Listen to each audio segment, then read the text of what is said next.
विरोधी दल नेता अंबादास दानवे ने आज भीड़ में मीडिया से बात की। इस दौरान उन्होंने राजनीतिक जगत से जुड़े कई मुद्दों पर अपनी प्रतिक्रिया दी। दानवे ने प्रधानमंत्री नरेंद्र मोदी और सर न्यायाधीश चंद्रचूड़ की मुलाकात पर तीखी टिप्पणी की। साथ ही मराठा आरक्षण को लेकर भी उन्होंने बड़ा बयान दिया है।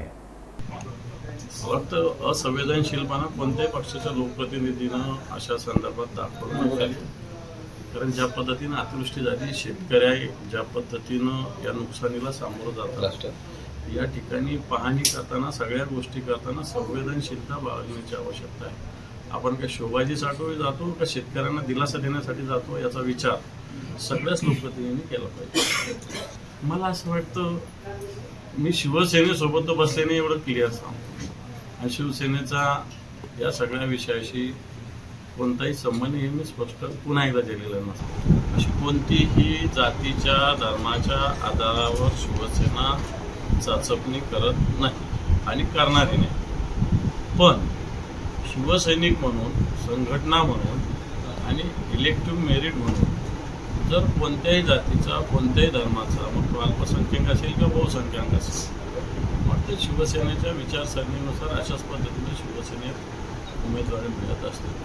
स्पेसिफिक जात बघून, धर्म बघून शिवसेनेत उमेदवारी कधीही आत्तापर्यंत तरी ठरली गेलेली नाही, आणि मला वाटत नाही याच्यानंतर अशा काही गोष्टी होतील। नाही, सरकार तर या सगळ्यांना फसवतच ना। आरक्षणाच्या बाबतीत मनोज जरांगे पाटील असेल किंवा संभाजीला ती कुबर हंडे नावाची मुलगी उपोषणाला बसली असेल, सरकार फसवणूकच करते। दोन्ही घटकाची सरकार फसवणूक करते म्हणून तर आंदोलन होतंय ना। सरकार 17 वेळेस खोटे आश्वासनं देतात, सर्क्युलर काढतं, प्रत्यक्षात अंमलबजावणी कुठंच होत नाही। हे पण महायुतीचं काय चालू आहे मला माहिती नाही, पण महाविकास आघाडी अतिशय सामंजस्यानं बीडच नव्हे, मराठवाड्याच नव्हे तर महाराष्ट्रात जागा वाटप करेल, आणि तेवढ्याच सामंजस्याने एकमेकांना सोबत घेऊन लढेल, आणि तेवढ्याच सामंजस्याने समोरच्याला हरवेल। काही ज्ञान नाही, परंतु निवडणूक आयोग सुद्धा केंद्र सरकारच्या किंवा भारतीय जनता पार्टीच्या गाईडलाईननुसारच तो स्पष्ट होत आहे।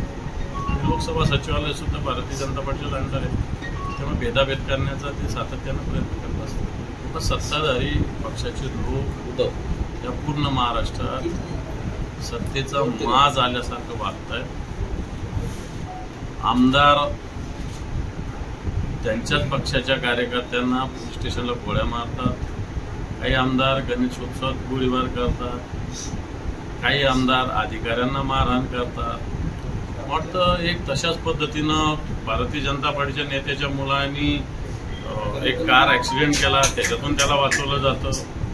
पोर्शे कारमधल्या आरोपीला वेगळा न्याय लावला जातो, भाजपच्या अध्यक्षाच्या मुलांना वेगळा न्याय लावला जातो। मला वाटतं कायदा आणि सुव्यवस्थेच्या अक्षरशः चिंधड्या या महाराष्ट्रात याच्या आधी कधीही अशा उडल्या गेल्या नव्हत्या, एवढ्या आताच्या सत्ताधाऱ्यांनी उडवलेल्या आहेत। मीडिया आणि भारतीय जनता पार्टीचे लोक खोटा नॅरेटिव्ह पसरवतात। राहुल गांधी असं कोणताही शब्द बोललेले नाही आरक्षणासंदर्भात। आरक्षण असलं पाहिजे, ही सगळी आरक्षण ज्यांना मिळालेलं हे सक्षम होईपर्यंत आरक्षण असलंच पाहिजे। शिवसेना सुद्धा आता या भूमिकेच्या बाजूनच आहे। अजित पवारांच्या कार्यकर्त्यांचं एक पत्र व्हायरल होते, ते अजित पवारांना उद्देशून म्हणतायत की दादा तुमचं वागणं बदललंय आणि तुम्ही जे कार्ड खेळताय कोणाच्या दबावावरून खेळताय, आता तुम्ही शरद पवार साहेबांना धोका दिला तर आम्ही कसं कुणासोबत जायचं, असं त्या पत्रात भावनिकता त्यांनी व्यक्त केली। हे होणार आहे, कारण ज्यांनी आपल्या घरातल्या कुटुंबाला फसवलं हे कार्यकर्त्यालाही आता फसवतात, आणि हे सगळं भारतीय जनता पार्टीमुळे होतं हे तितकंच सत्य आहे। इम्तियाज जलील म्हणाले की बावनकुळे आणि शिरसाट या दोघांनाही मागच्या दाराने बीफ खाल्लेला आहे, बीफ खातात आणि कार्यकर्त्यांचे माथे भडकवतात, असा आरोप केला इम्तियाज जलील। सत्य असेल, मला माहिती नाही, पण असू शकतं सर।